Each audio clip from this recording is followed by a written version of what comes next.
Welcome to Leng-Leng's Moment.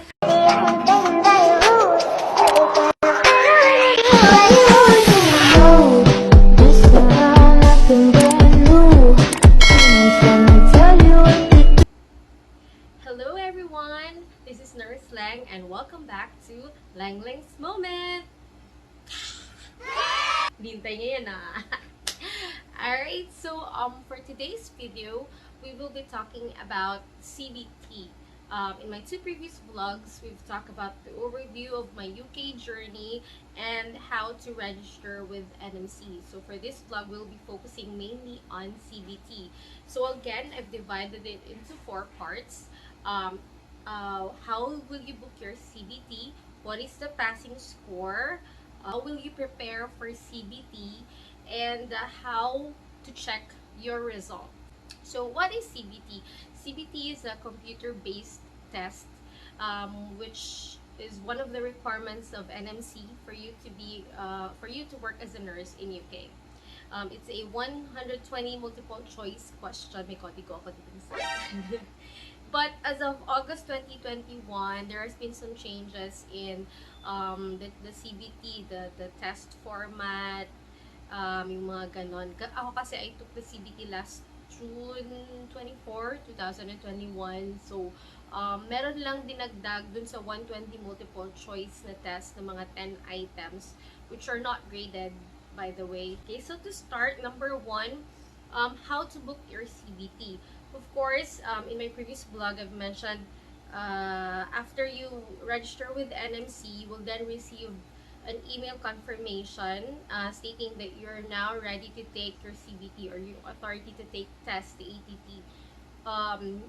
So you will then receive an email confirmation from PersonView with your username and your temporary password.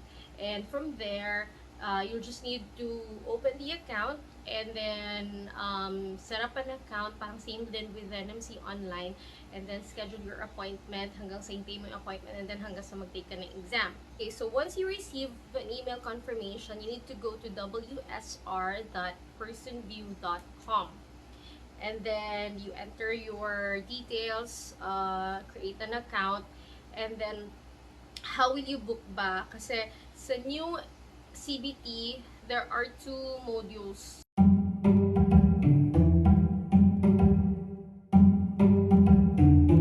Yung registered nurse adult or the RNA. Yun, the part A is I think more on ano ito siya, numeracy, more on computation, drug calculations, mga ganyan. So 15 item test.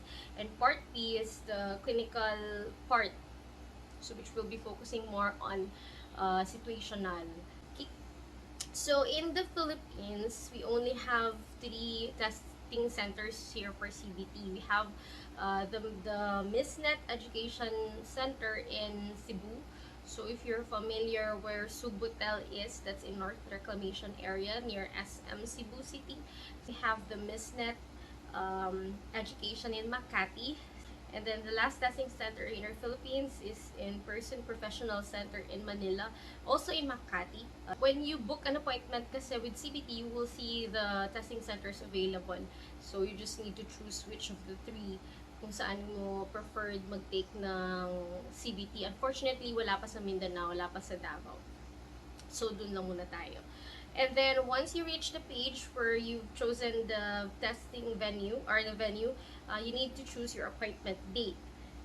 And then after the appointment date, dun ka na sa payment details. So as of today, September 15, 2021, nasa 83 pounds siya.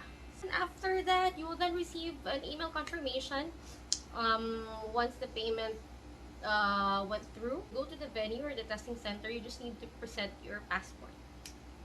In my case, when we went to, I chose kasi MISNet Makati kasi yun yung may available pa na slot for June 24 kasi I scheduled my IOM the following day.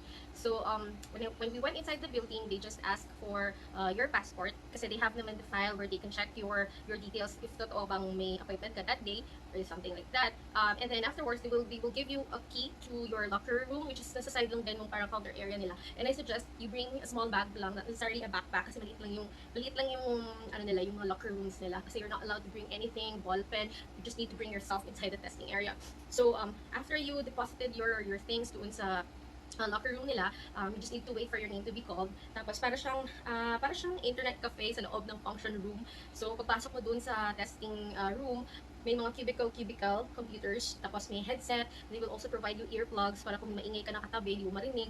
And what else pa? They will also provide parang a board with the white marker for you to put some scribbles or for you to write something on it or for you to compute. Pero ako kasi late ko na-realize na meron palang calculator doon sa computer. I thought they won't provide. I thought na you will be manually computing for the formula dun sa mga drug calculation, which is hindi man, panga lang. So, and then afterwards, may sabihin naman sila ng mga instructions like if you need anything, you just need to raise your hand kasi merong CCTV camera doon sa loob ng room. So there's no way for you na kopya ka sa makatabi mo, or you can bring a coding or something like that. So dasal lang talaga guys, dasal. Okay? Next, preparing for CBT, ano yung mga kailangan i-prepare? Well, in my case, ang binasa ko lang talaga is yung 2017 CBT Reviewer, which I'll be putting yung link on the description box. And then, the case, the notebook, yun, ano talaga yun. For me, napakalaking tulong yun kasi summarize na siya yung parang wala ka na masyadong mabasahin, basically nandun na lahat. And of course, it's also important to read yung 1,000 questions with answers, which I will also provide in the description box below. Yun lang yung talagang binasa ko. I didn't even read the Royal Marsden, but it's also important kung talagang gusto mo talaga na one time, big time na mapasa mo yung CBT. May kasama din doon yung Royal Marsden na manual, and then the NMC code and blueprint. Medyo mahaba siya guys, sa like ilang pages yon. Pero you don't need to really memorize it word per word. You just need to understand the concept kasi yung sa exam naman kasi more on more on situational. Maraming videos about techniques how to answer your CBT. So I suggest you watch YouTube videos or you read then. If you're not familiar, you can flag it and then review it later on. Kasi sa end of the exam, tatanungin ka naman ng computer if are you sure if you want to submit your results or if you want to review pa, and then makikita mo doon ano yung mga items na finlag mo, so pwede mo siyang i-review lahat and then before you click the submit button para tapos ka na. Okay, so that's what I did. Next, passing score. What's the passing score? Well, this is as of yung I don't know if this is still the passing score for the new CBT test format, but the passing score is 60% on all, it's the overall score. But you need to score at least 90% on the critical questions. Yun. And lastly, how do you check the result? Ako, after I took the exam, so lumabas muna ako dun sa testing center. I waited for my hubby. Sabay kasi kami ng husband ko nag-take ng CBT, and we're all kasama din namin yung isa kong friend, si Rika.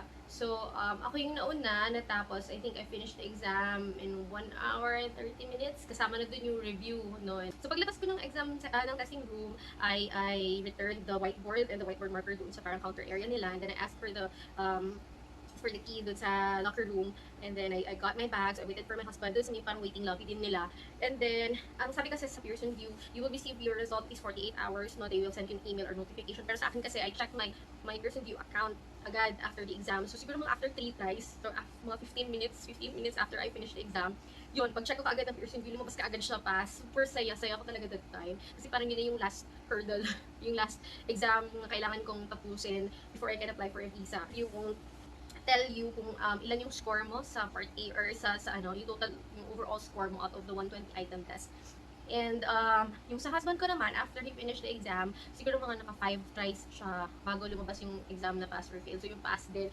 So sasaya na namin dalawa dun sa labas ng lobby. So we were waiting na lang for Rika dun sa friend namin. Yung sa kanya medyo delayed kasi nakalabas na kami ng testing centers, kumain na kami ng lunch at KFC just right across the building.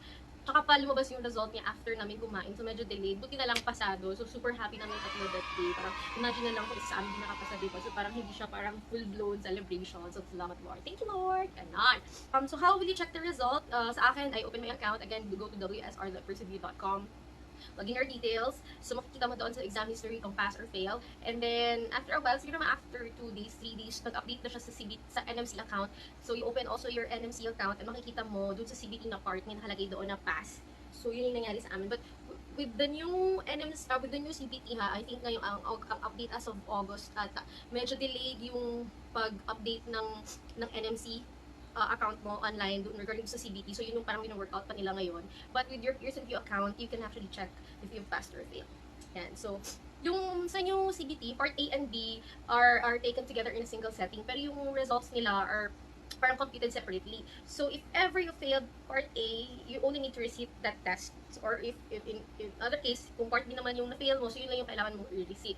And then, you only have 3 attempts to retake CBT, and then 10 days minimum yung gap between each sitting. So, for example, hindi ka nakapasa today, so after 10 days ka pa pwedeng mag-book ulit ng appointment to retake your CBT. Dati kasi parang pwede 8 days. Pero ngayon, dun sa bagong CBT na update, after 10 days, pwede ka nang mag-retake ulit. That's how you book your CBT, the passing score, how to check your results.